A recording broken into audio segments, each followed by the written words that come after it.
नमस्कार।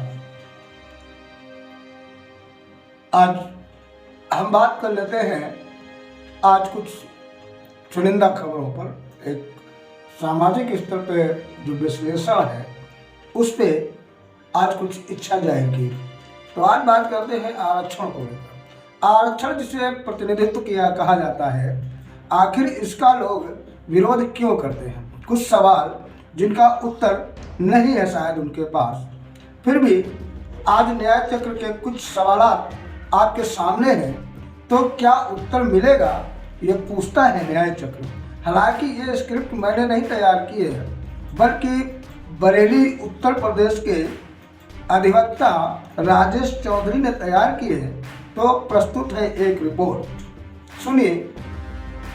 रोटी का कोई धर्म नहीं होता, पानी की कोई जात नहीं होती, अगर इंसानियत जिंदा है तो वहाँ मजहब की कोई बात नहीं होती। तो आरक्षण के नाम पर जो अज्ञानता है उसका हम सच दिखाने की कोशिश कर रहे हैं। भारत में आज जो भी आरक्षण है, जो बदनाम करने की नीयत से कोई कसर नहीं छोड़ी जाती। जो लोग आरक्षण को पानी पी पी कर कोसते हैं, उनको सिर्फ या तो आधा सच पता है या उसके बारे में शायद उनको जानकारी नहीं है, या फिर जानबूझकर अपनी जातिगत संकीर्ण मानसिकता के कारण सच नहीं बोलते हैं। जब भारत में आरक्षण नहीं था तो बुद्धिमान कहे जाने वाले एक विशेष वर्ग, जिसको विभिन्न नामों से संबोधित किया जाता है, तो आपने देखा होगा उस समय कुछ खास वर्ग के लोग तप यज्ञ मंत्र तंत्र आध्यात्मिक गुण रहस्य और भविष्य के ज्ञाता राजपुरोहितों के नाम से जाने जाते थे।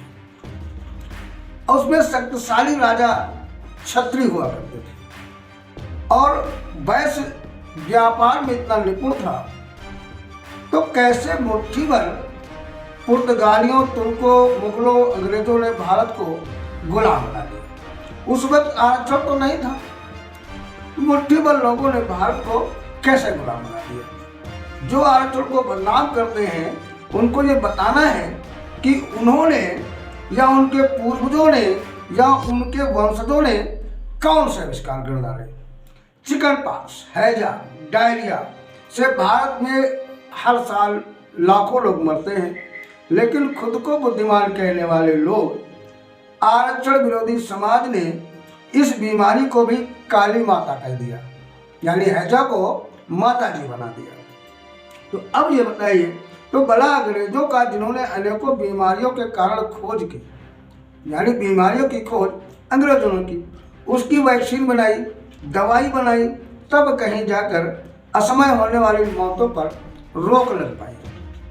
तो आज भी भारत के लोग अपनी इस गंभीर बीमारियों का इलाज इन्हीं अंग्रेजी दवाई से करते हैं और अंग्रेजी पढ़े लिखे MBBS, MD, MS डॉक्टरों की प्रमुखता से उन्हीं से इलाज कराते हैं। तो आरक्षण का विरोध करने वाले कितने लोगों को नोबेल पुरस्कार मिला है, जो 1901 से दिया जाता है, जो विभिन्न 7 क्षेत्रों में दिया जाता है नोबेल पुरस्कार, शुरू होने से लेकर आज तक। बिना आरक्षण वालों को यह पुरस्कार पूरी दुनिया में सबसे ज्यादा क्यों नहीं? सीधे सृष्टि के निर्माणकर्ता का मुख्य भुजा पेट से पैदा हुई सबसे पवित्र ज्ञानी नस्ल नोबेल पुरस्कार पाने में फुसड्डी साबित क्यों हुई? लेखन के क्षेत्र में दिया जाने वाला विश्व प्रसिद्ध बुकर पुरस्कार, जो 1969 से लेखन के क्षेत्र में दिया जाता है, दुनिया में सबसे ज्यादा बिना आरक्षण वालों को क्यों नहीं मिला? शिक्षा क्षेत्र में ढींग या ढोंग करने वाले फुसड्डी साबित क्यों हुए? बिना आरक्षण वालों से भरी हुई भारत की वैज्ञानिक संस्था इसरो दुनिया में विकसित देशों की तुलना में सफलता के सर्वोच्च या पहले दूसरे तेरे स्थान पर क्यों है? भारत के विश्वविद्यालय, जहां के प्राचार्य, head of the department, associate professor सर्वाधिक बिना आरक्षण वाले लोग हैं, फिर क्यों? ज्यादा बिना आरक्षण वाले लोग हैं, फिर क्यों भारत का रुपया गिरता जा रहा है, आखिर भारत की व्यवस्था चरमरा क्यों रही है? आज दुनिया भर के विकसित देशों से उन्नत तकनीक से बने उपकरण, हथियार, हवाई जहाज क्यों खरीदता है? बिना अर्थव्यवस्था लोग की सबसे ज्यादा कर्मचारियों की संख्या अब प्रमुख होने के बाद ऐसा क्यों हो रहा है? ओलंपिक खेलों में बिना अर्थ वाले 1896 से जब ओलंपिक खेल शुरू हुआ था तब से अब तक सबसे ज्यादा मेडल जीतने वाले देशों में भारत का नाम शामिल क्यों नहीं हो पाया? तो इस तरह तीरंदाजी और तलवार चलाने वाली नस्ल अपनी नाक कटवा गई, वैक्सिंग में पीट कर आ गए, ओलंपिक में फिसड्डी साबित हुई। Mobile, fridge, AC, car, ACB, four wheeler पर भारत में विदेशी कंपनियों का कब्जा है। बिना अड़चनों की बनाई हुई इमारत, पुल, मूर्ति ऐसी नहीं है जो दुनिया में महत्वपूर्ण स्थान रखती हो। क्यों? बिना आरक्षण वाले ये क्यों नहीं बताते कि दुनिया के विकसित देशों में भी आरक्षण है?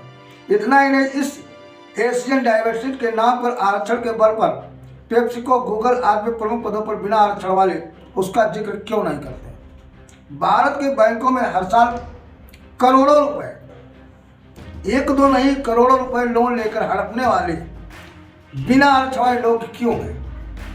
पर्यावरण मंत्रालय इससे जुड़े विभाग में बिना आरक्षण वालों को ही संख्या सबसे ज्यादा है।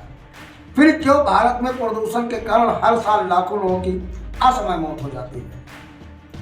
बिना आरक्षण वाले डॉक्टरों ने किन किन गंभीर बीमारियों की वैक्सीन और दवाइयों की खोज की? है कोई जवाब आपके पास? जल आरक्षण से जुड़े महत्वपूर्ण विभागों में सबसे ज्यादा संख्या बिना आरक्षण वालों की, फिर भी भारत के लोगों के स्वच्छ जल पीने को नहीं है। क्यों? इतना ही नहीं, भारत की नदियां क्यों आज तक स्वच्छ नहीं हो पाई? और कई सालों से ये नदियां सफाई का अभियान चल रहा है। सरकारें क्या कर रही हैं? करोड़ों रुपया सफाई अभियान में लगाया जाता है, जिसका ऑडिट भी कर लिया जाता है, लेकिन नदियां आज तक सफाई नहीं हो पाई। तो बिना आरक्षण वाले लोगों की कंपनियां टेक्नोलॉजी के मामले में विदेशों में अपना झंडा बुलंद क्यों नहीं कर सकी? एयरफोर्स, नेवी, आर्मी में हजारों ऑफिसरों के पद खाली हैं, क्यों पड़े? जबकि यहाँ आरक्षण भी नहीं और नियुक्तियां भी साल में 2 बार निकलती हैं। CBSE, RCSI बोर्ड के निगरानी नामी ग्रामीण कॉलेज में पढ़ने वाले सबसे ज्यादा बिना आरक्षण वाले रहे, इसके बाद भी ये पद खाली पड़े हैं, क्यों? देश के समस्त हाई कोर्ट, सुप्रीम कोर्ट में बिना आरक्षण वाले, बिना किसी परीक्षा के मुख्य न्यायाधीश क्यों बन जाते हैं? आखिर में देश में अखिल भारतीय स्तर पर परीक्षा उत्तीर्ण करने का एग्जाम आयोजित क्यों नहीं करते?